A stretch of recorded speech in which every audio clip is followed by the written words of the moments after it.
ஏன் ஒரு கல ஒருங்கிணைப்பு ஐயா அவர்கள் என்ன செய்தார்கள்? பாட்டில் எடுத்து வீசுகிறீர்கள், கொச்சையாக பேசுகிறீர்கள். அவர் என்ன செய்தார்?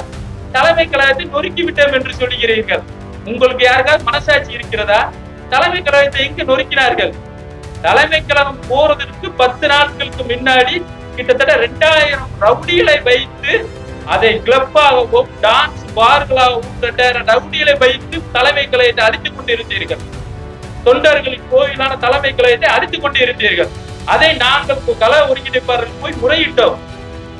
தலைமை கழகம் நாசமாய்க்கிறது, தொண்டர்களுடைய கோயிலை ரவுடிகளின் அராஜ்ய ஆதிக்கம் அதிகமாகிக் கொண்டிருக்கிறது, இதை உடனே சரி செய்ய வேண்டும் என்று கோரிக்கை வைத்தோம்.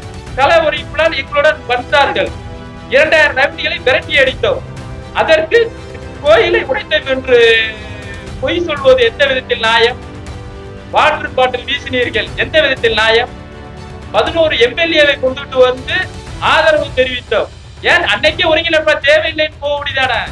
அன்னைக்கே முதலமைச்சர் தேவையில்லை, முன்னாள் ஓபிஎஸ் அவர்கள் தேவையில்லை என்று ஒதுக்கி கொள்ள முடியுதானே? ஏன் நீங்க அன்னைக்கு எதுவும் வாயை திறக்கல? அவர் வீட்டு வாசல நின்று நீங்கள் வந்தாதான் ஆட்சி தொடர முடியும் என்று ஏன் கெஞ்சி நின்றீர்கள்? அப்ப மட்டும் உங்களுக்கு பதவி வெறி, பதவி ஆசை இருந்தது. ஆனால் இன்று அவர் தேவையில்லையா? ஆட்சி முடிஞ்சவுடன் தேவையில்லை, கட்சி நாற்காலி, பொதுச் செயலாளர் நாற்காலி இருந்தா போதும் என்று நினைக்கிறீர்களா?